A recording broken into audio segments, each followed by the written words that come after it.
মুক্তির দূত আকায়ে নামদার তাজদারে মদিনা আপনার আমার প্রিয় রাসূল জনাবে মুহাম্মদুর রাসূলুল্লাহ সাল্লাল্লাহু আলাইহি ওয়াসাল্লামের প্রতি সম্মানিত আলামিন, আবার আপনাদের সামনে আমাকে কথা বলার মতো পরিবেশ দিয়ে আমাকে আল্লাহ রাব্বুল আলামিন তাঁর অশেষ কৃপায় নতুন একটি জীবন দান করে রব্বুল আলামিন আপনাদের সামনে হাজির করেছেন। এই জন্য আমি আল্লাহর কাছে কৃতজ্ঞ, আলহামদুলিল্লাহ।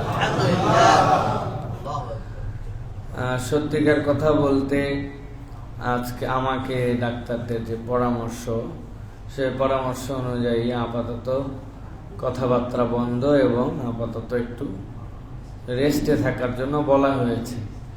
কিন্তু আমি চিন্তা করলাম, যদিও সিজদা দিতে পারছি না কিন্তু নামাজ তো পড়ছি, চিন্তা করলাম যে অন্তত পক্ষে আমার জুমার মুসল্লিদের সাথে যে অন্তত সালাতটা আদায় করি অন্তত। এই জন্যই মূলত আজকে মসজিদুল জুমা কমপ্লেক্সে এসেছি। আপনারা ইতিমধ্যে জেনেছেন, আলহামদুলিল্লাহ, আপনারা অনেক দোয়া করেছেন। দেশ বিদেশ থেকে আমার মুসল্লি থেকে শুরু করে চিনি না এরকম সংখ্যাই বেশি, কিন্তু সেই মানুষগুলো একজন মুমিন ভাই হিসাবে, একজন দাঈ হিসাবে আপনারা আমাকে যে ভালোবাসা দেখিয়েছেন, এটা আসলে এইরকম পরিবেশে আমি নিমজ্জিত না হলে হয়তো এটি আমি অনুভবই করতে পারতাম না, যে একজন মানুষ কতটুকু ভালোবাসা আপনারা দেখিয়েছেন। আমি জানি আমার ভুলে ভরা জীবন, আমার আচরণ, আমার কথাবার্তা, আমার বিভিন্ন ধরনের বিহেভিয়ারে অনেকেই কষ্ট পান নানান কারণে। আমি তার জন্য আপনাদের কাছে ক্ষমা চাই। কিন্তু এরপরেও আপনারা নিজ গুণে যে ভালোবাসাগুলি আমাদেরকে দেখিয়েছেন, যে দোয়া করেছেন, এটার জন্য আপনাদের কাছে কৃতজ্ঞ। দেশ বিদেশের সকল ভাই বোনের কাছে আমি কৃতজ্ঞ। আমি কিভাবে এই ঋণ শোধ করব? আমার তো ঋণ শোধ করার কিছু নাই, কিন্তু আমি আল্লাহর কাছে আপনাদের জন্য দোয়া করি। যারা আমার পরিবারের জন্য, আমাদের জন্য দোয়া করেছেন, আল্লাহ যেন সকলকে উত্তম বিনিময় দান করেন। আমাদেরকে অনেকেই বলেছেন যে সাবধানে চলাফেরা করতে হবে, এত পরিমাণ প্রোগ্রামে যাওয়া আসা করেন, কিন্তু আসলে বাস্তবতাটা অনেকে অনুভব বা পুরোপুরি জানেন না। আসলে নিজের পক্ষ থেকে সাবধান হলেই সব সময় হয় না। রোডের যে বিষয়, এটার সাথে অনেক কিছু জড়িত থাকে। আমার যে শুরু থেকে আমার সাথে আছে যে ছেলে ময়েন, আলহামদুলিল্লাহ, আমি তো অনেক জায়গায় আনন্দ চিত্তে বলি যে ওর সাথে ঘুরলে একমাত্র ও যখন গাড়ি চালায় আমি তখন দিলে শান্তি অনুভব করি। কারণ 4 বছর 5 বছর সে আমার সাথে, আমি জানি যে তার গাড়িটা কতটুকু কন্ট্রোলে। আলহামদুলিল্লাহ, ভুল সকলেরই হয়, কিন্তু আমার গাড়ি স্বাভাবিকভাবে আছে। সেখানে আমি একটা ওভারটেক করতে চাইলাম, সে অবস্থায় একটা বাস ওভারটেকের সুযোগ না দিয়ে হালকা চাপ দিল। ও আস্তে করে বাম পাশে এসে চিন্তা করলো যে আসলে আমার সেন্স ছিল না, অজ্ঞান হয়ে গিয়েছিলাম। পরবর্তীতে আমার কাছে যে ড্যাশ ক্যামের ভিডিও আছে, আমার কাছে সামনের ভিডিও, পেছনের ভিডিও সব আমার কাছে আছে। তো সেইটাতে তখন দেখছি যে আমি ঘুমাই নাই, আসলে আমি তোর সাথে কথা বলছিলাম। বাম পাশে গাড়িটা আস্তে করে আসলো, আসার পর ওকে আমি বললাম এইটা কেমনে কি করলাম? ও বলছে দেখছেন কেমনে আমাকে ডান থেকে চাপ দিল। আমি বললাম আস্তে যাও, সামনের গাড়ি পার হোক, এরপরে আমরা পার হয়ে যাব। এই যে সামনের গাড়ি যাও, পার হয়ে যাব, আমার গাড়ি তখন 0 মাইলেজ, রাস্তার বাম পাশে আমার গাড়ি দাঁড়িয়ে আছে ওভারটেকের জন্য মহাসড়কে, এক্সপ্রেসওয়েতে। ইতিমধ্যেই 4-5 সেকেন্ডের মধ্যে 100-120 মাইল বেগে, কিলোমিটার বেগে পেছন থেকে এসে দাম করে মেরে দিল। গাড়ি লেগে সামনের বাসের নিচে ঢুকে গেছে। এখন সামনের বাসের নিচে যখন ঢুকছে, বাস আমার যতটুকু ধারণা, সে চিন্তা করছে যে আমার দ্বারা কোনো ক্ষতি হলো কিনা, পেছনে লাগলে কোনো দোষ নাই, কিন্তু টেনশন তো আছে। সে তখন গাড়ির টান দিয়ে বের হয়ে চলে গেছে। আমার গাড়ির ডান পাশটা তখন ভেতরে ঢুকা, এই অবস্থায় বের হয়ে যাওয়ার পর গাড়ি উঁচু হয়ে আবার বসে গেছে, বসে বাম পাশে লেগে বাড়ি খাইছে। গাড়িটাতে সবসময় সব গ্লাস লাগানো, পেছন থেকে যখন ধাক্কা মারছে এত বিকট শব্দ হয়েছে যে আশপাশের দোতলা তিনতলার থেকেও একজন ইমাম সাহেব ছিলেন, উনি পরিমরি করে দৌড়ায় চলে আসছেন যে এখানে বোমা বিস্ফোরণ হলো কিনা। আমার ছোট 3টা সন্তান, আপনারা কথার ছলে জানেন আমি আমার মেয়েদেরকে নিয়ে আনন্দিত, আল্লাহর দেওয়া নিয়ামত মনে করি আমার জীবনে। তারা মধ্যে 3 জনই শুয়েছিল আর পেছনে আমার ওয়াইফ ছিল। ময়মনসিংহের দিকে 2 দিনের মাহফিল, এরা তো আমাকে পায় না সেভাবে, তো এই জন্য বলছে যে 2 দিনের সফর, চলো আমরা সাথে যাব। তো মাহফিল আলাদের বাড়িতে গেলে আমরা গেলে স্বাভাবিক, কিন্তু ফ্যামিলি নিয়ে গেলে অনেক বিষয় থাকে। কিন্তু মহব্বতের কিছু মানুষ আছেন যাদেরকে আগে বলছি, ওনারা খুশি, সেখান থেকে সফর করে আমরা আসতেছি। এই 3 বাচ্চার রবিবারে স্কুল, মা মধ্যে শোয়াইতে পিছনে বসছে। আমরা এখনো হিসাব মিলাতে পারি নাই।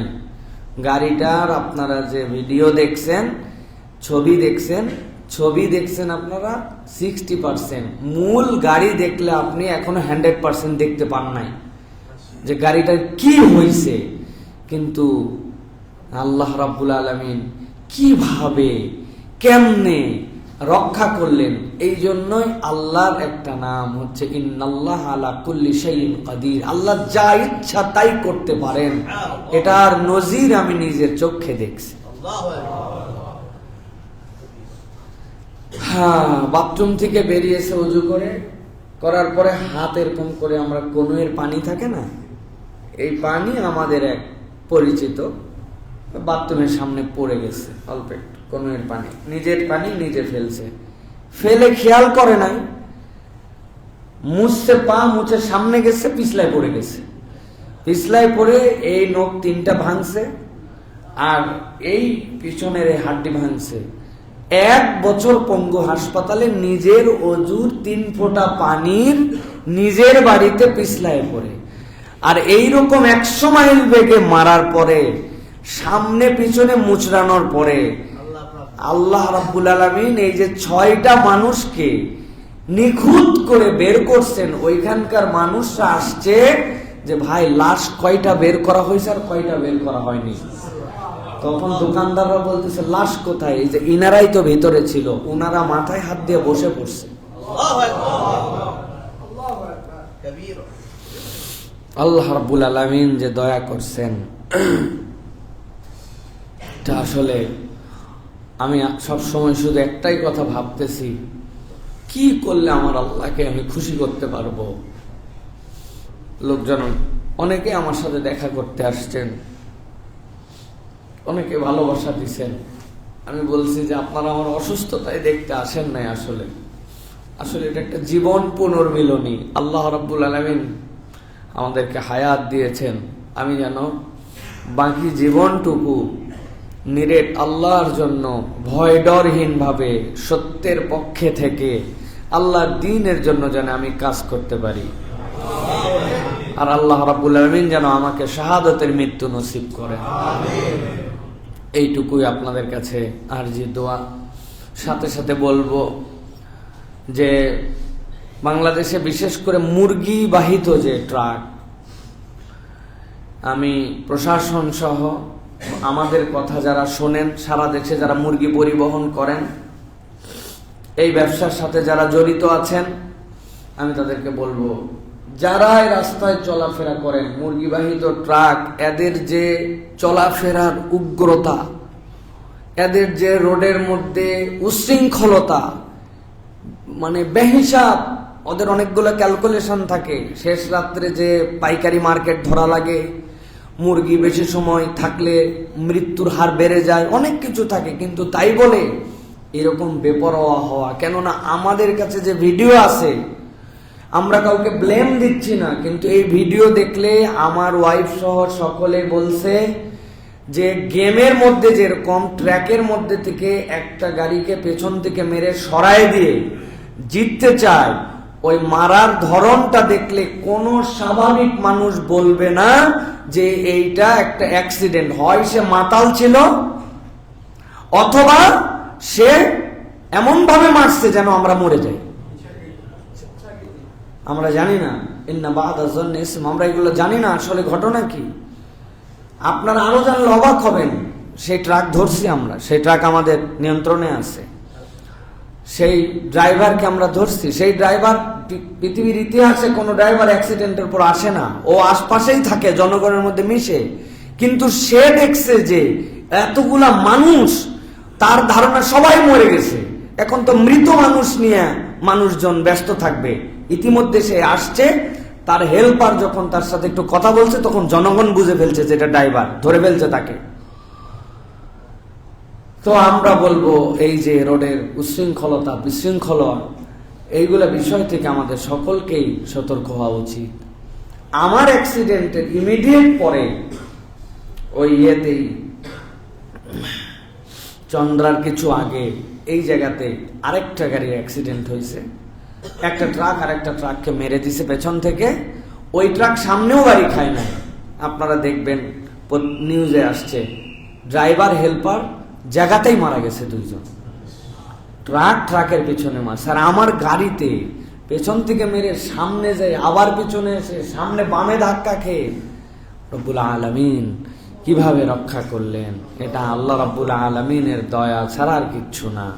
আর আমি আবারও আপনাদের প্রতি কৃতজ্ঞতা জানাচ্ছি। কত মানুষ, কত ভাবে, আমি কি এমন ক্ষুদ্র মানুষ, এমন এমন রাজনৈতিক ব্যক্তিত্ব, ওলামায়ে কেরাম, পীর সাহেবগণ, আলহামদুলিল্লাহ, আমি মানে আপনাদের কাছে নাম বললে আপনারা শিহরিত হয়ে যাবেন। এই মানুষেরা আমাদের খোঁজ খবর নিয়েছেন, দোয়া করেছেন, উপর থেকে নিচ পর্যন্ত। একজন ফকির আমার সাথে গতকালকে দেখা করতে আসছে, প্রতিবন্ধী ভিক্ষুক। বলে, হুজুর আমার একটা ভাঙ্গাচুরা ফোন আছে, ওই ফোনে রাত দিন আপনার ওয়াজ শুনি। আমি যখন শুনছি যে আপনি অসুস্থ, সে 2টা কমলা নিয়ে আমার বাড়ির নিচে আমার সাথে দেখা করতে আসছে। আসলে আমার অনেক ভুল, অনেক গুনাহখাতা, অনেক আপনাদের সাথে আচরণে আমার কমতি আছে, আমি জানি। বিশেষ করে আমরা মাহফিলের লোক, বিভিন্ন জায়গায় যাই, কমিটিদের সাথে বিভিন্ন ধরনের কথাবার্তা হয়, আমাদের কমিটমেন্ট আমরা ফুল করি, তারা অনেক সময় উল্টাপাল্টা করেন আমাদের সাথে, তাদের বোঝাপড়ায় অনেক সময় ভুল হয়, অনেক কথা হয়, আমি জানি। অনেকে আমাদের দ্বারা কষ্ট পান, কিন্তু আমি আপনাদের কাছে আজকে অনলাইনে অফলাইনে সকলের কাছে আমি ক্ষমা চাইলাম। আপনাদের কোনো কারণে কোনোভাবে যদি আমি আপনাদেরকে কষ্ট দিয়ে থাকি, আমার ছোট ভাই হোক, আমার বড় ভাই হোক, আমার পরিচিত অপরিচিত, আল্লাহর হস্তে আমাকে আপনারা ক্ষমা করে দিবেন। আর আমি আগামী থেকে আমার আচরণ আরো শুধরাই নিয়ে চলার জন্য চেষ্টা করব, এই প্রতিশ্রুতি আপনাদের কাছে দিলাম। আল্লাহ রাব্বুল আলামিন যেন এই বাকি হায়াতটুকুকে, এই বোনাস জীবনটুকুকে আল্লাহ রাব্বুল আলামিনের জন্য কাজ করার মতো তৌফিক দান করেন। প্রিয় ভাইয়েরা, আজকে সংক্ষিপ্ত সময় মনে করেছি যে ছোট্ট একটি বিষয়ে একটু কথা বলবো আপনাদের কাছে। বেশি কথা বলার মতো পরিবেশ নাই, যে এইটুকু কথা বলাতে মাথা ধরে গেছে। তারপরে আজকে কথা বলতে চাই একটা বিষয়, খুবই গুরুত্বপূর্ণ একটা বিষয়।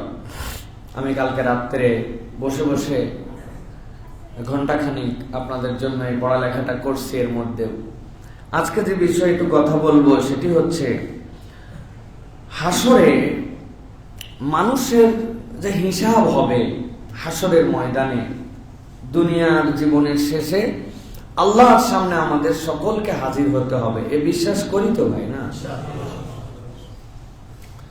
হাসরের ময়দানে যে আমাদেরকে আল্লাহ রাব্বুল আলামিনের সামনে হাজির হতে হবে, আল্লাহ রাব্বুল আলামিন মূলত আল্লাহর সামনে উত্থিত এই মানুষগুলা বিচার করবেন রব্বুল আলামিন। 4টা ভাবে আমাদের বিচার হবে। কয়ভাবে? আজকে আমরা একটু জানার চেষ্টা করব এর কোন দলে থাকা আমাদের উচিত এবং আমাদের হালটা কি। একদম জাস্ট আপনাদের কাছে ছক বলে দিব, বর্ণনা আরেকদিন করব ইনশাআল্লাহ। 4 ভাবে মানুষ আল্লাহ রাব্বুল আলামিনের কাছে বিচার ফায়সালা পাবে। 1 নম্বর, একদল মানুষ বিনা হিসাবে আল্লাহ রাব্বুল আলামিনের কাছে ওই দিন জান্নাতি হিসাবে ঘোষণা প্রাপ্ত হয়ে জান্নাতে চলে যাবে। আরেক দল লোক বিনা হিসাবে জাহান্নামের ঘোষণা পেয়ে জাহান্নামে চলে যাবে, তাদের কোনো হিসাব হবে না। 3 নম্বরে একদল লোকের হিসাব হবে এবং হিসাব ক্লিয়ার করার পরে ওই লোকগুলোকে আল্লাহ জান্নাত দিবেন। আরেক দল লোক হিসাব হবে কিন্তু হিসাব হওয়ার পরে ফেঁসে যাবে, ফাঁসার পরে তাদেরকে জাহান্নামে দেওয়া হবে। তাহলে জাহান্নামে এবং জান্নাতে যাওয়ার এবং বিচার প্রক্রিয়ায় মানুষ কয় ভাগে বিভক্ত হবে? 4 ভাগে।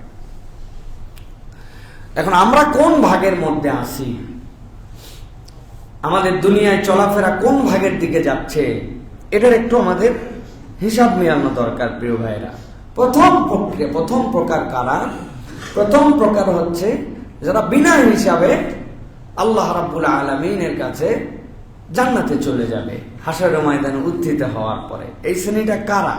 যারা বিনা হিসাবে আল্লাহ রাব্বুল আলামিনের কাছে মাপ পেয়ে যাবে।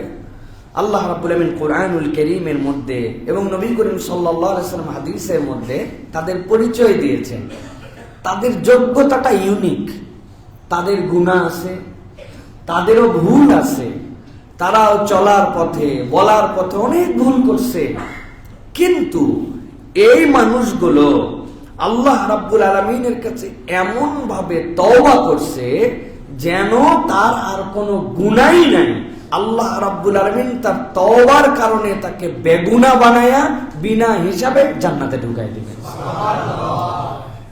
হাদিসের মধ্যে আসছে এই জন্য আত-তাইবু মিনাদ যামবি কামান লা যামবা লাহ, যারা গুনাহ থেকে তওবা করে যেন তাদের গুনাহ নাই। বলেন তো, যেন তাদের মানে গুনাহ আছে কিন্তু তওবার কারণে বুঝাচ্ছে যেন গুনাহ নাই, তার মানে গুনাহ আছে বলেই না তওবা করছে ওরা।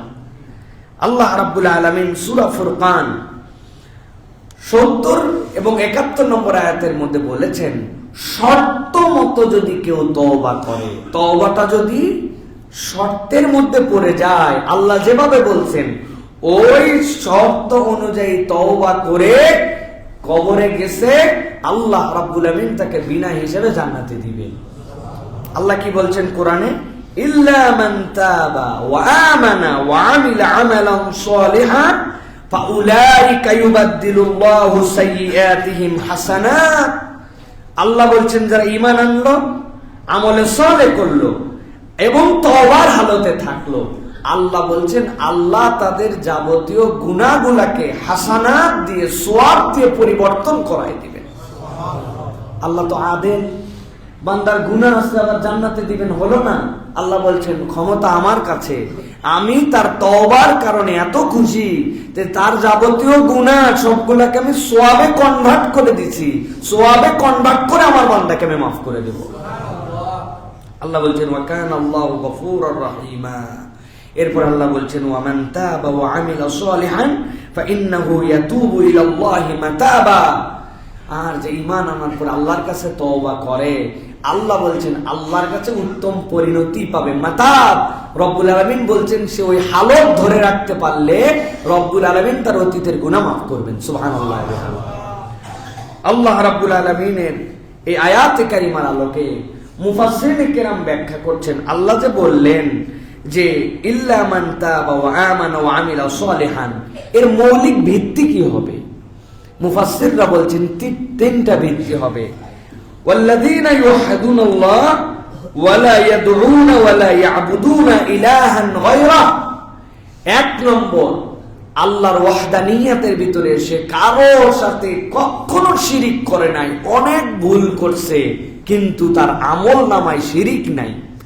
2 নম্বর, ইবাদত একমাত্র আল্লাহ রাব্বুল আলামিনের করেছে, ওয়ালা ইয়াদউনা ইল্লাল্লাহ, আর আল্লাহ ছাড়া জীবনে কখনো কাউকে ডাকে নাই। সুবহানাল্লাহ।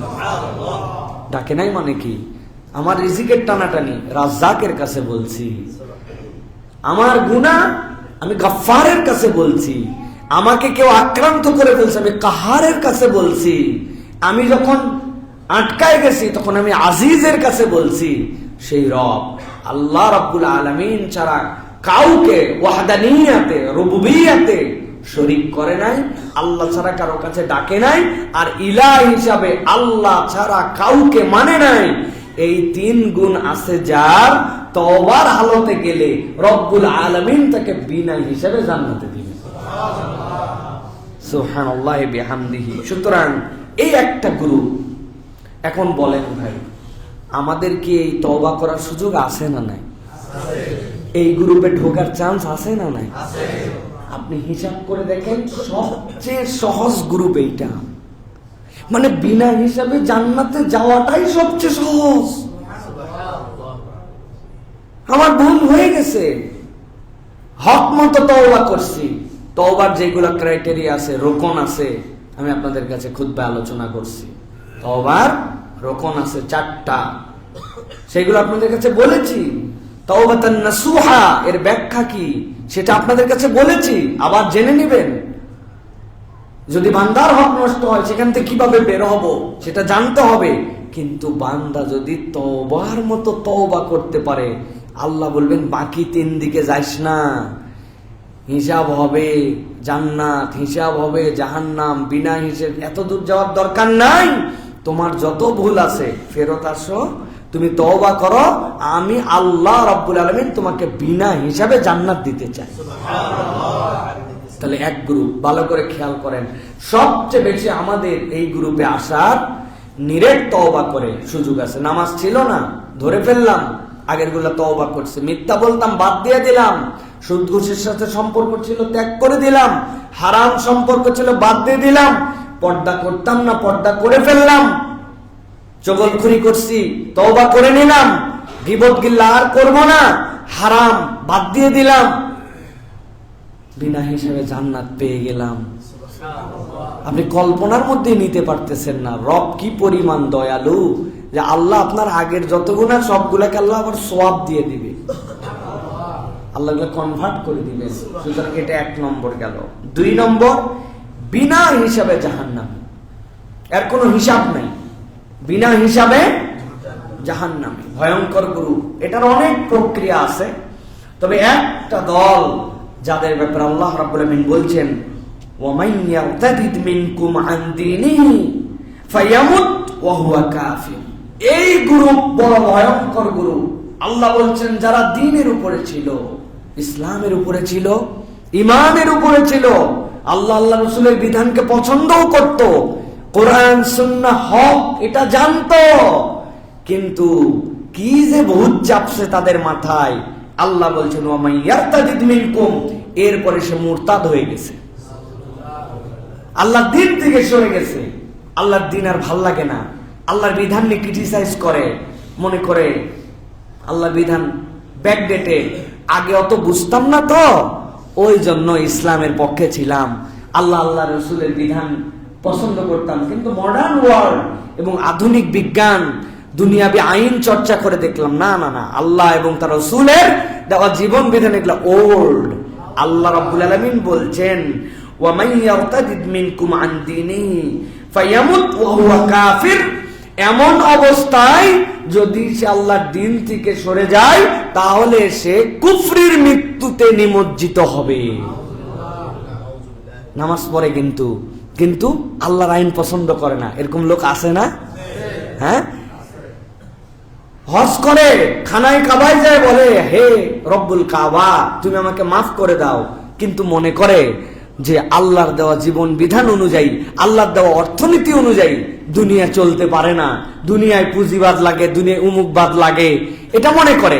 আল্লাহর দেওয়া জীবন ব্যবস্থা অনুযায়ী সংসদ চলতে পারে না, সংবিধান আমাদেরকে নতুন করে লিখতে হয় আমাদের নিজেদের জন্য, আল্লাহর দেওয়া সংবিধানের আলোকে আমরা নিজেদের মতো সাজায় নিতে পারি না, জনগণের মতামত লাগে সংবিধানের জন্য। আছে না ভাই? এই ধরনের টুপিওয়ালা দাড়িওয়ালা আব্দুল্লাহ, আব্দুর রহমান, আব্দুল খালেক, আব্দুল জব্বার আসেনি ভাই? আল্লাহ রাব্বুল আলামিন বলছেন ফাউলাইকা হাবিতাত আমালুহুম ফিদ দুনিয়া ওয়াল আখিরাহ আল্লাহ বলছেন দুনিয়াতেও তাদের আমল শেষ, আখিরাতেও তাদের আমল শেষ। ওয়াউলাইকা আসহাবুন নারি হুম ফিহা খালিদুন। আল্লাহ বলছেন তারা জাহান্নামের মধ্যে কেবল ঢুকবেই না, আল্লাহ বলছেন এমন ঢুকবে কোনোদিন জাহান্নামের থেকে এদেরকে আর বের করা হবে না, কখনো আর তাদেরকে জাহান্নাম থেকে বের করা হবে না। হাবিতাত আমালুহুম, নামাজ তার শেষ, রোজা তার শেষ, যাবতীয় আমল তার শেষ, ভক্কর চক্কর যা করছিল আল্লাহ বলছেন তার সকল আমল নিঃশেষ করে তাকে ডাইরেক্ট জাহান্নামে ঢুকানো হবে। কেননা তুমি আল্লাহর দিনকে অপছন্দ করে আল্লাহর দিন থেকে তুমি মুখ ফিরায় নিছো। প্রিয় ভাইরা, এটা একটা ভয়ঙ্কর গুরু। আল্লাহ রাব্বুল আমিন কোরআনুল কারীমের মধ্যে সূরা বাকারা 217 নম্বর আয়াতের মধ্যে এই বার্তাটা দিয়েছেন। সূরা মায়েদার 53 নম্বর আয়াতের মধ্যে আল্লাহ আরো খোলাসা করে বলছেন যে রব কি তোমার মনে হয় যে তোমার রব তোমাকে জাহান্নামে দেওয়ার জন্য সৃষ্টি করেছেন না, কিন্তু তুমি জাহান্নামে যাওয়ার জন্য উদ্গ্রীব।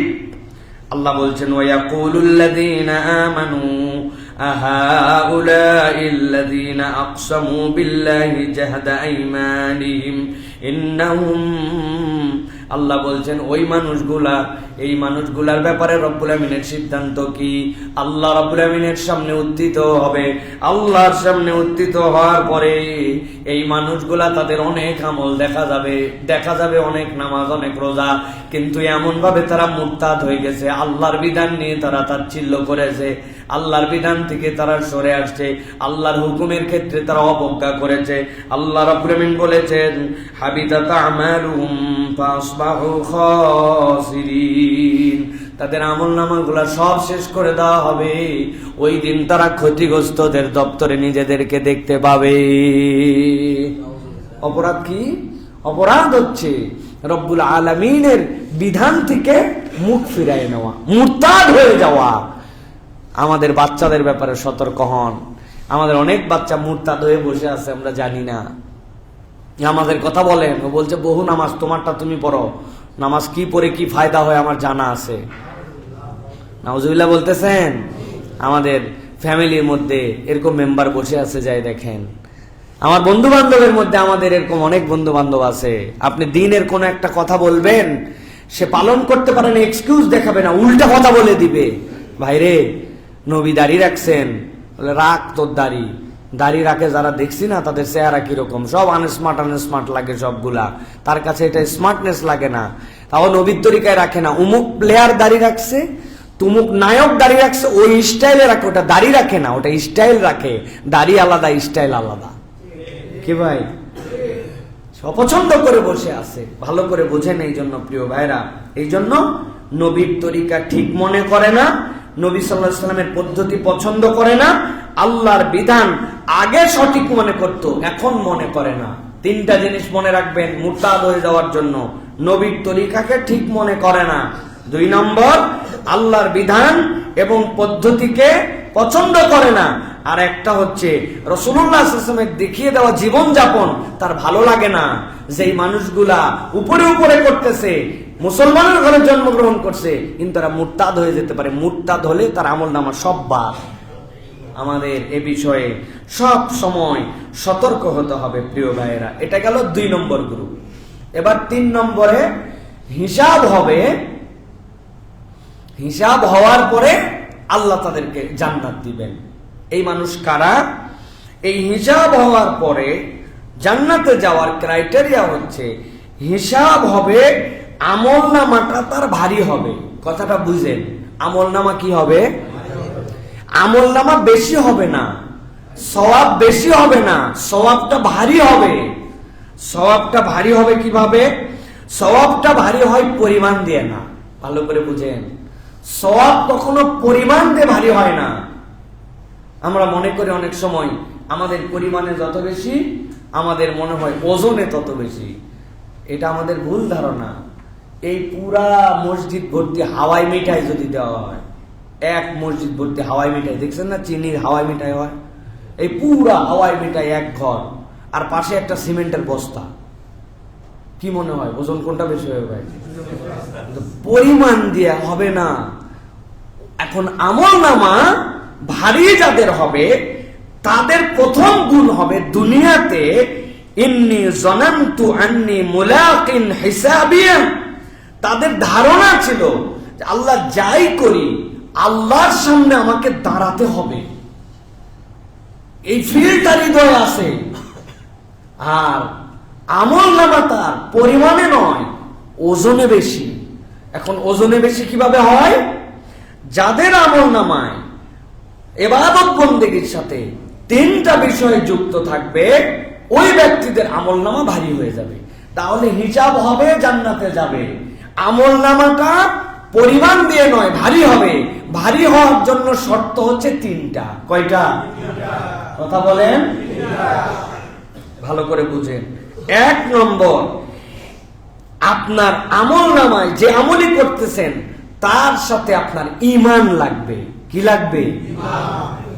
নামাজ, কালাম, কুরবানি, দান, সাদাকা, মানুষ দেখে অস্থির, কিন্তু ঈমান ভেঙে গেছে, ঈমান বোঝে না, ঈমান নাই। তাহলে ওযু ছাড়া যেরকম কোটি রাকাত নামাজ পড়লেও আপনার নামাজের ভ্যালু নাই, ঈমান ছাড়া আপনি দুনিয়া ফাটায় আমল করলেও ওই আমল কখনো ভারী হবে পরিমাণ অনেক। 50 বছর নামাজ পড়ছে কিন্তু আমল নামায় কিচ্ছু নাই, কেননা তার ঈমান ঠিক হয় নাই। আল্লাহর সাথে তার ঈমানের সম্পর্কটা কি হবে এটা বান্দা বোঝে নাই। তাহলে 1 নম্বর বিষয় হচ্ছে যে আমাদের আমল নামায় আমাদের জন্য ঈমান লাগবে। আমাদের অনেক ভাই আছে না ভাই, বলে না যে নামাজ না পড়ি ঈমান ঠিক আছে? পার্টি আছে না? আবার কঠিন কঠিন প্রশ্ন করে না যে হুজুর একজন ঘুষ খায়, সুদ খায়, তারপরে হচ্ছে মিথ্যা কথা বলে করে, আবার নামাজ পড়ে। আরেকজন আছে সুদ ঘুষ খায় না, মিথ্যা কথা বলে না, নামাজও পড়ে না। কোন বেটায় বেশি ভালো? বলে না ভাই, কোনটা ভালো? না না না, দুইটাই সমান না, দুইটার মধ্যে পার্থক্য আছে। আমি আপনাদের কাছে বলেছি, কিন্তু আপনারা বলে ওইটা শুনে বাড়িতে খাইয়ে বাথরুমের মধ্যে ড্রপ করে দিয়েছেন আপনারা। একটা ব্ল্যাকবোর্ডের মধ্যে লেখছে 0 0 0। কয়টা জিরো ভাই? মান কত? কথা বলেন। আরেকটা 0 দিছি, কত? মান কত? 0। এবার একটা 1 চাপছি, 1 লিখছি, লিখে বাম পাশে আছে 4টা 0, মান কত? বাম পাশে আরেকটা 0 দিছি, মান কত? বাম পাশে আরো একটা 0 দিছি, মান? এখন ডান পাশে দিছি একটা 0, 2টা 0, 3টা, 4টা, 5টা, 1 লাখ। ভালো করে বুঝেন, আপনার আমার ঈমান আর সালাতটা হচ্ছে জীবনে এক। আপনি দুনিয়া ফাটায় ফেলতেছেন, আপনার নামাজ নাই, আপনার ঈমান নাই, আপনার এক নাই। আর আপনার অনেক অপরাধ আছে, কিন্তু আপনার যদি এক থাকে, অন্তত একটুকু আছে, একটা ভালো কাজ যুক্ত করবেন, ডানের থেকে বাড়তে শুরু করবে। তাহলে পার্থক্য আছে না নাই? আছে প্রিয় ভাইয়েরা। এই জন্য প্রিয় ভাইয়েরা, আমল যে ভারী হবে, ওই ভারীর জন্য 1 নম্বর শর্ত ঈমান। 1 নম্বর কি? আল্লাহ রাব্বুল আলামিন কোরআনুল কারীমের মধ্যে এই কথাও বলেছেন, ওয়াকিমিস সালাতা তারাফাইন নাহার ওয়া যুলাফাম মিনাল লাইল ইন্নাল হাসানাত ইউযহিবনাস সাইয়্যাত। আল্লাহ বলছেন এটা এত লাভ, বান্দা তুমি ওই যে সালাত আদায় করো তারাফাইন মিনাল লাইল, রাতের কিছু অংশে, যেই সময় সবাই ঘুমায় থাকে, বান্দা দাঁড়াইছে, আল্লাহ বলছে ইন্নাল হাসানাত ইউযহিবনাস সাইয়্যাত, তোমার এই নেক কাজ তোমার লাইফ থেকে তোমার যত খারাপ কাজ এগুলো মুছে দেয়। সুবহানাল্লাহ। এগুলো উপর দিয়ে ঢেকে যায়। পৃথিবীতে মাস্টার কালার আছে অনেকগুলা, যে মাস্টার কালার দিয়ে সব ঢেকে ফেলা যায়। কালো সব ঢেকে দিতে পারবেন আপনি, সব রং ঢেকে দিতে, মুছে দিতে পারবেন আপনি। সাদা সব মুছে দিতে পারবেন আপনি। নিচে কি ছিল না ছিল লোক খুঁজে পাবে না, আপনি মুছে ফেলে দিচ্ছেন আপনি।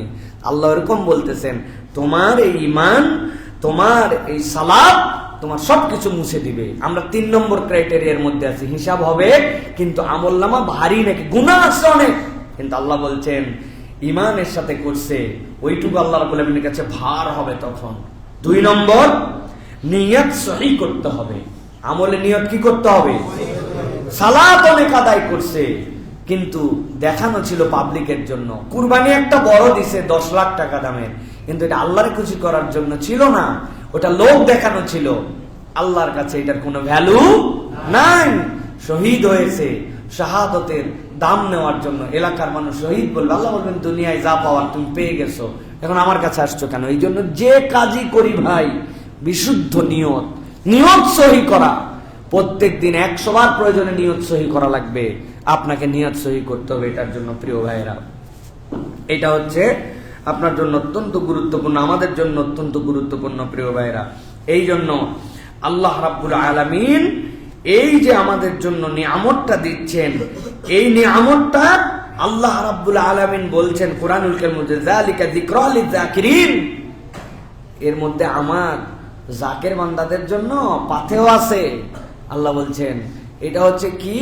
এইটা হচ্ছে আল্লাহ রাব্বুল আলামিনের পক্ষ থেকে দেওয়া আপনার আমার জন্য নিয়ামত। নিয়ামতটা হচ্ছে যে আপনার ওজন ভারী হয়ে যাবে ঈমান থাকলে, আর নিয়তটা যদি বিশুদ্ধ থাকে। আর 3 নম্বরে, যে কাজই করি মুহাম্মদ সাল্লাল্লাহু আলাইহি ওয়াসাল্লামের তরিকা অনুযায়ী হওয়া লাগবে।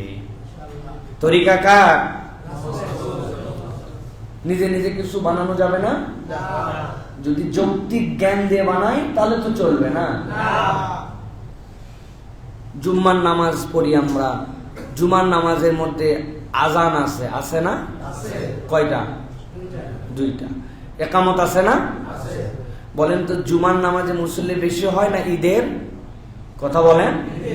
ঈদের জুমার নামাজে যদি 2 আজান হয়, একামত হয়, তাহলে ঈদের এত বড় একটা জামাত। নবীজির সময় ভিন্ন কথা ছিল, তখন লোকজন কম ছিল, একটা পরিবেশ ছিল। এখন কত লোক, মহল্লা মহল্লায় ঘর বাড়ি শোনা যায় না। হয়তো ঈদের আমরা একটা আজান দিব, সমস্যা আছে ভাই? কি এর সমস্যা আছে? কে ঠেকাবে? ঠেকানোর কেউ আছে? জুমা কমপ্লেক্সের মসজিদের মাইক, আমরা মুসল্লি বেটা দিলে কি সমস্যা? সমস্যা আছে না ভাই? তাহলে আমরা এটা বুঝি। আচ্ছা, না হয় জুমা বাদ দিলাম, ধরেন আমরা নামাজের মধ্যে এই যে জোহর নামাজ, আসরের নামাজ, এগুলা নামাজ পড়ি, নামাজের মধ্যে সূরা ফাতিহা আছে, নামাজের মধ্যে কিরাত আছে, আছে না ভাই? রুকু আছে না? সিজদা আছে না? আহা, আপনাদের কাছে আমি ওসিয়ত করে গেলাম, আমি যদি মরে যাই আর আপনারা যদি খবর পান যে আব্দুল্লাহ সাইফুল্লাহ মারা গেছে, তাহলে আমার জানাজার নামাজে অন্তত রুকু সিজদা দিয়েন। দিবেন না ভাই? কেন, কি সমস্যা? ওই সময় না হয় নবীজি এমন জায়গায় নামাজ পড়ছে, নিচে পরিবেশ খারাপ ছিল, সিজদা দেওয়া যেত না। এখন আমরা মসজিদের ভিতরে, মাঠ নাই জন্য মসজিদেই আমরা জানাজার নামাজ পড়তেছি, অতএব আমরা একটু রুকু সিজদা দিব, কি সমস্যা? সমস্যা আছে? আহা, আমরা এইটা বুঝি যে আমরা জানাজায় আমরা রুকু সিজদা দিব না, ঈদে আমরা আজান দিব না, একামত দিব না। এইটা নবীর তরিকার মধ্যে, এটা আমি বুঝলাম। কিন্তু অনেক জায়গা আছে যে জায়গায় নবীর তরিকা আমি আর বুঝি না, ওই জায়গায় আমি পণ্ডিতি খাটাই। ওই জায়গায় কিছু বললেই তখন বলে আমার হুজুর কি বুঝতো না, আমার পীর সাহেব কি বুঝে নাই, এতদিন ধরে চলে আসছে, সমস্যা কোথায়? আছে কিনা? ভালো করে বুঝেন, কিয়ামতের দিনে 3 নম্বর শ্রেণী আমলে বাম্পার, কিন্তু নবীর তরিকায় হয় নাই। আল্লাহর কাছে 1 চুল ওইটার দাম হবে না, 1 চুল দাম হবে না। নবীর মহব্বতে আপনি একদম বাম্পার করে ফেলছেন একবারে। আপনি মনে করছেন নবীর মহব্বতের জন্য কোনো তরিকা লাগে না। নবীর মহব্বতের জন্য নবীর দেখানো তরিকা লাগে, ওখানে আপনার আমার বানানো মহব্বত দেখানোর কোনো সুযোগ নাই। এটা বুঝেন।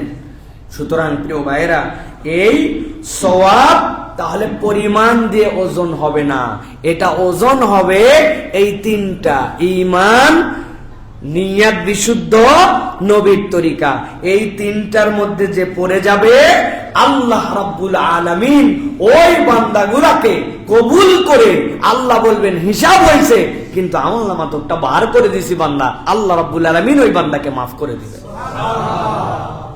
মাছ, জ্যাতা মাছ কিনতে পছন্দ লাগে, তাই না ভাই? জ্যাতা মাছ হাওয়ার উপরে থাকে না পানির মধ্যে থাকে? এখন আপনি বলতেছেন ভাই পানি কিন্তু বেশি দিস না, ও তুলে তুলে মাছ দাড়ি পাল্লা কমায়া মাছ আপনাকে মেপে দিচ্ছে, বলেন তো তারপরেও পানি থাকে না? থাকে না? থাকে, আপনি 1 কেজি মাছ নিয়ে নিরেট 50 গ্রাম ওর পেটের মধ্যেই থাকে, নাকের মধ্যেই পানি ঢুকে থাকে, থাকে কিনা?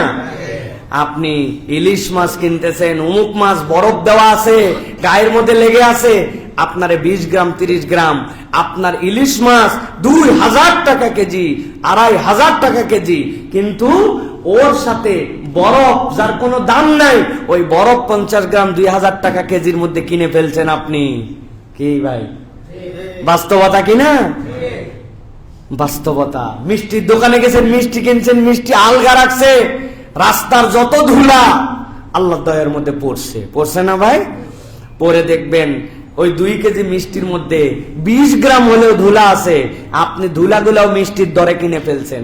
আল্লাহ বলছেন, বান্দা তুই যদি আমার এই 3 তরিকার মধ্যে ইবাদত করে আসতে পারিস, তোর গুনাহগুলা থাকবে, কিন্তু এটার ভার এমন হবে যে আল্লাহ রাব্বুল আলামিন ওইগুলা ভালো দরে ওই সওয়াবের সাথে চালায় দিয়া, বান্দা তোর আমলের ভার দিয়া তোকে নাজাত দিয়ে দিবে। কিন্তু তরিকা 3টার মধ্যে থাকা লাগবে, এটা মনে রাখেন, এর বাহিরে কিছু নাই। 4 নম্বরে আল্লাহ রাব্বুল আলামিন কুরআনুল কারীমের মধ্যে এই বিষয়ে বিস্তারিত কথা বলেছেন, এগুলো আমার কথা না, আল্লাহ বলছেন ফাআম্মা মান সাকুলাত মাওয়াজিনুহু ফাহুয়া ফি ঈশাতির রাদিয়া। আল্লাহ বলছেন ওজন যদি ভার হয় আমি তোমাকে ভালো জায়গায় রাখবো। ঈশাতির রাদিয়া মানে আল্লাহ জান্নাতে ঢুকাই দিবেন। আল্লাহ এরপরে বলেছেন ওয়াস সামাআ রাফাআহা ওয়া ওয়াদাআল মিজান আল্লা তাতগাউ ফিল মিজান ওয়া আকিমুল ওয়াজনা বিল কিসতি ওয়া লা তুখসিরুল মিজান। আল্লাহর মিজান দুনিয়ার মতো ধান্দাবাজি নয়, অতএব তুমি মনে করো না কলে বলে কৌশলে পার করে যাব, কোয়াইট ইম্পসিবল। অতএব আল্লাহর কাছে আমার যদি ভুলও হয়, সেই ভুল আল্লাহর কাছে পার পর একটা রাস্তা আছে, যদি এই 3 তরিকার মধ্যে থেকে ঈমান বিশুদ্ধ রাখতে হবে, বারবার নিয়তকে শুদ্ধ করতে হবে, আমি কেন কি জন্য আমল করতেছি, এটার আসল উদ্দেশ্য কি, এটা মনে রাখতে হবে। এই জন্য বুজুর্গানে দিন একটা কথা বলেন, আল্লাহ বলেছেন না ওয়ামা খলাকতুল জিন্না ওয়াল ইনসা ইল্লা লিয়াবুদুন। অনেকে বলছেন আল্লাহর ইবাদতের কি দরকার, আল্লাহর কোন ইবাদতের দরকার আছে? না, পুরো পৃথিবীর মানুষ ইবাদত বাদ দিয়ে দিল, কিচ্ছু যায় আসে না আল্লাহ। ওনারা বলছেন আল্লাহ ইল্লা লিয়াবুদুন দ্বারা মূলত বুঝিয়েছেন ইল্লা আশিকুন, আল্লাহর আশিক কারা, আল্লাহকে মোহাব্বত করে কারা ইবাদত করতেছে, আল্লাহ বান্দার এই মোহাব্বতের সদাকাটা নিতে চায়। আল্লাহর ইবাদতের দরকার নাই, পুরা পৃথিবীর মানুষ যদি ইবাদত না করে দরকার নাই। ফেরেশতা সিজদা করে কিনা? কিন্তু ফেরেশতা কিরকম সিজদা করে? ফেরেশতার সিজদা হচ্ছে খুলুকে সিজদা, ওর সিজদা মেকানিজমের মধ্যে ঢুকায় দেওয়া আছে। আপনি সুইচ চাপবেন, ফ্যান ডান থেকে বামে ঘুরবে, উল্টা ঘুরবে না, ওটা সুইচে প্রোগ্রামিং করা। এই লাইটের সুইচে চাপ দিয়েছেন, ও সাদা আলো বের করবে, প্রোগ্রামিং করা। এইটা দিচ্ছেন, এটা ওয়ার্ম কালার বের করবে, এটা প্রোগ্রামিং করা। 1 2 3 চাপ দিচ্ছেন 3 বার, ফ্যান আস্তে ঘুরবে, মাঝারি ঘুরবে, জোরে ঘুরবে, প্রোগ্রামিং করা। ফেরেশতার সিজদা প্রোগ্রামিং করা, মানুষের সিজদা প্রোগ্রামিং করা নয়, মানুষের সিজদা মুহাব্বতের সাথে যুক্ত করা। আল্লাহ এই জন্য বান্দার একটা সিজদা আসমান জমিনের সকল কিছুর থেকে দামি আল্লাহর কাছে। কারণ আমার বান্দাকে আমি প্রোগ্রামিং করে দেই নাই, বান্দা মুহাব্বতে রবের প্রতি সন্তুষ্ট হয়ে আল্লাহর নির্দেশ ফলো করে সিজদা দিছে। সুবহানাল্লাহ। এই জন্য ইল্লা লিয়াবুদুন, একমাত্র আমাদেরকে আল্লাহ রাব্বুল আলামিন সকল সৃষ্টির উপরে দাম দিয়েছেন। প্রিয় ভাইরা, 4 নম্বর দল কারা? হিসাব হবে তারপরে জাহান্নাম। সবচেয়ে ভয়ঙ্কর দল 2 আর 4। 2 আলাদা তো গেছে গা, কিন্তু 4 আলাদের সাথে আল্লাহর বোঝাপড়া আছে। তাদের কি হবে? তাদের গুনার ওজন পরিমাণে বেশি নয়, ওই পরিমাণের খাওয়া নাই, এই জায়গাতে ওজনে ভারী। গুনাহ কিসে ভারী? কথা বলেন। ওজনে ভারী, বোঝার বিষয় আছে। ওজনে ভারী। অপরাধ কি? অনেক গুনাহ করছে, অনেক গুনাহ, পরিমাণ অনেক। আল্লাহ বলেন ওই যে আগে বলছেন ওইগুলো আল্লাহ মাফ করে দিতে পারেন, কিন্তু এদের ওজন ভারী হয়ে গেছে একটা অপরাধের কারণে। একটা অপরাধে এই মানুষগুলা ওজন ভারী হয়ে গেছে। অপরাধটা হচ্ছে অবহেলা, অবজ্ঞা। কি বলেন? ভালো করে বুঝেন। একজন অসুস্থ, সালাত আদায় করতে পারে নাই। একজন বেকায়দায় পড়ে গেছে, সালাত আদায় করতে পারে নাই। একজন ভুলে গেছে, সালাত আদায় করতে পারে নাই। বুঝানোর জন্য বলছি। আরেকজন অফুরন্ত ফুরসাত, আজান হয়েছে, শুনছে, কাজ নাই, যাইতে পারে নামাজের জন্য, নামাজের বুঝও আছে, কিন্তু মসজিদের পাশে চায়ের দোকানে বসে আছে। রাখ না, যাদের পড়ার তারা পড়ুক। এই পার্টি আছে কিনা? আছে। মানে কি? কোটি কোটি কোটি কোটি কোটি কোটি এই পার্টি। অবজ্ঞা, অবহেলা, এই পার্টি যারা, তাদের আমল নামা এমন গুনাহে ভার হবে, কল্পনাই করতে পারবে না তারা।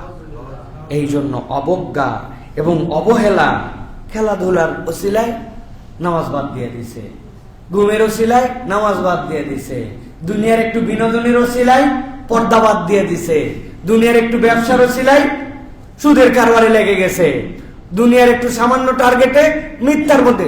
হ্যাঁ, মিথ্যা বলা যাবে না, জানি দারু ভাই, আমিও জানি ভাই, কিন্তু আসলে পরিবেশ তো তুমি জানো না, পরিবেশের কারণে বলতে হয়। অবজ্ঞা কি? খুব সাবধান ভাই, ভারী হয়ে যাবে। একটা ওয়াক্তের সালাত তার জাহান্নামে যাওয়ার জন্য যথেষ্ট হবে, যদি অবজ্ঞার সাথে সেটা ত্যাগ হয়, অবহেলার সাথে যদি সেটা ত্যাগ হয়, জাহান্নামে যাওয়ার জন্য এমন ভার হবে এটা, এই ভারী পরিমাণ দিয়া মাপ করা যাবে না। আল্লাহ রাব্বুল আমিন বলেছেন, ওয়া আম্মা মান খাফফাত মাওয়াজিনুহু ফাউম্মুহু হাওিয়া। সূরা জারিয়ার মধ্যে আল্লাহ রাব্বুল আমিন বলে দিয়েছেন, যদি তার ওজন হালকা হয়, আর উপায় নাই, একদম যাওয়া লাগবে জাহান্নামের মধ্যে, এর কোনো উপায় নাই। আল্লাহ রাব্বুল আমিন এই বান্দাদের জন্য যখন এই পরিবেশ করবেন, ওই বান্দাদেরকে তখন আল্লাহ রাব্বুল আলামিন জিজ্ঞাসা করাবেন। তিনটা জিজ্ঞাসা তাদের কাছে, তিন ভাবে প্রমাণ নেওয়া। এই গুনাহ করছিলি না? গুনাহ করছিস না? বলে না আল্লাহ, আপনি যা দেখাচ্ছেন এগুলো কোনো অপরাধই নাই, আমাদের কোনো অপরাধ নাই। আল্লাহ কোরআনে বলতেছেন, আমার কথা নয়। আল্লাহ তখন তিন ভাবে এই বান্দাদের প্রমাণ নিবেন। এটাই সবচেয়ে ডেঞ্জারাস, কারণ সে বাঁচার জন্য আরেকবার ফেঁসে যাবে, দুইবার ফেঁসে যাবে সে। আল্লাহ রাব্বুল আলামিন বলছেন, এক নম্বর জমিনকে দিয়ে সাক্ষ্য নেওয়াবেন। আল্লাহ কোরআনে বলেছেন, ইয়াউমা ইদিন তুহাদ্দিসু আখবারাহা বিআন্না রাব্বাকা ওয়াহালাহা। আল্লাহ বলবেন, তোমরা থেমে যাও, এবার জমিন বলতে শুরু করো। কোন জায়গায় অপরাধ করছিল, কোন জায়গায় মিথ্যা সাক্ষী দিয়েছিল, কোন জায়গায় বসে বিচার করেছিল, বিচার করে করে আলেমদের নামে ভুয়া ভুয়া রায় লিখছিল, তার এজলাস, তার জমিন, তার কোর্ট, তার জমিনের মধ্যে যেই জায়গায় যে ছিল, সবগুলা তখন ওই বান্দার বিপক্ষে সাক্ষ্য দিবে। মিথ্যা কথা বলি নাই, জমিন বলবে রব্বুল আমিন এই জায়গায় বসেছিল, অমুক জায়গায় গিয়েছিল, তার জমিন তার বিপক্ষে সাক্ষ্য দিয়ে দিবে। আল্লাহ বলছেন ওই দিন তখন বান্দার সামনে সাক্ষ্য চলে আসবে।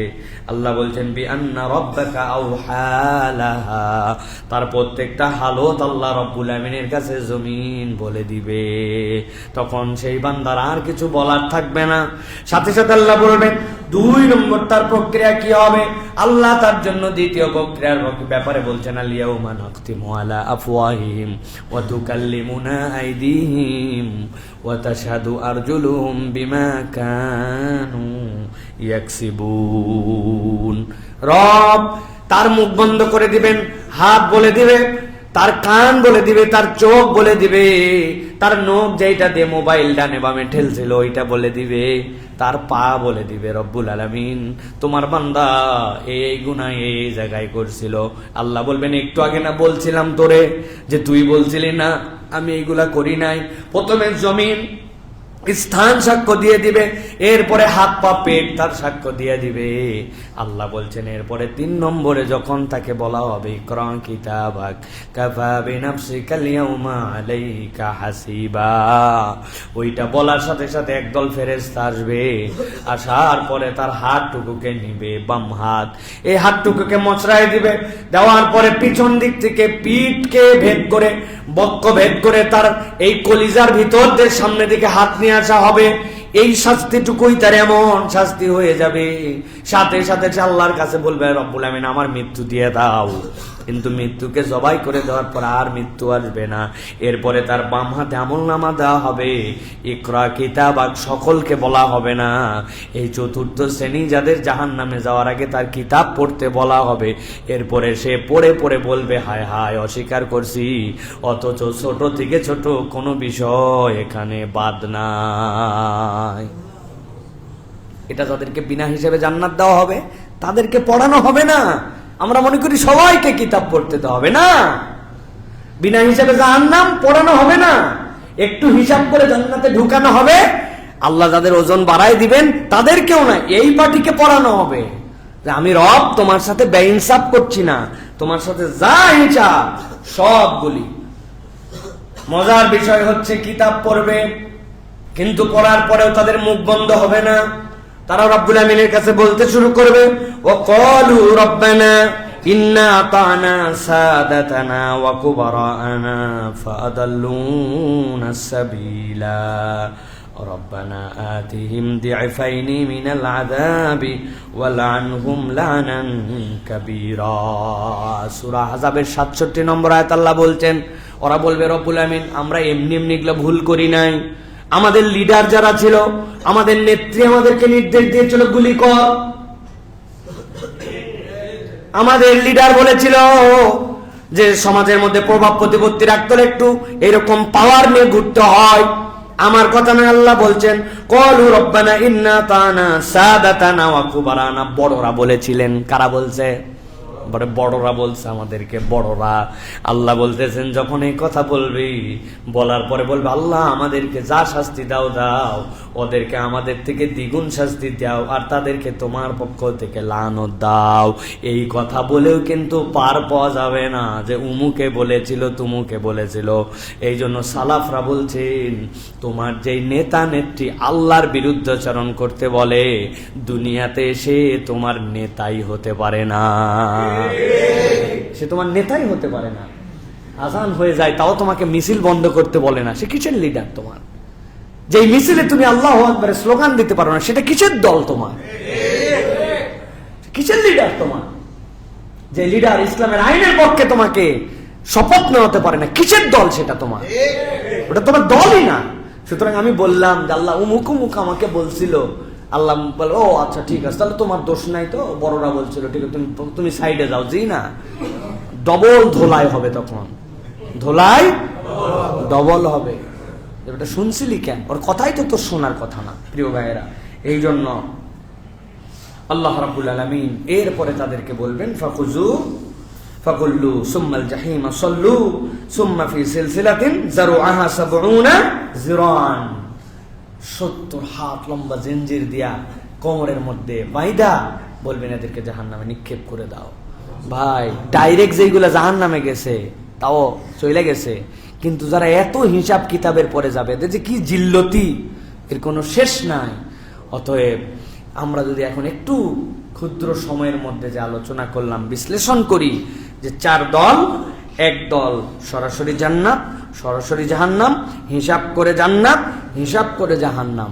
তা আমাদেরকে এই জন্য সব সময় চিন্তা করতে হবে যে ভাই যাই হোক, কখনো যেন আমার ওই মাছের থেকে বরফ যেন বেশি না হয়ে যায়, হ্যাঁ, মিষ্টির থেকে ধুলা যেন বেড়ে না যায়। ধুলা একটু থাকবেই রে ভাই, অপরাধ একটু হয়েই গেছে, কিন্তু সোহাবের পাল্লা যেন আমার ভারী হয়, আমি যেন ইমানে মজবুত থাকে, নিয়ত যেন বিশুদ্ধ হয়, আমি যেন কখনো নবীর ইতাআতের বাইরে না যাই, আর কখনো যেন অবজ্ঞা করে আল্লাহর কোন ইবাদত বাদ না দেয়। অবজ্ঞা, হেয় করা, গায়ে মাখে না, এটা সবচেয়ে করুণ পরিণতি হবে তাদের জন্য আল্লাহ রাব্বুল আলামিন যেন আমাদেরকে বিনা হিসাবে জান্নাতে যাওয়ার তৌফিক দান করেন।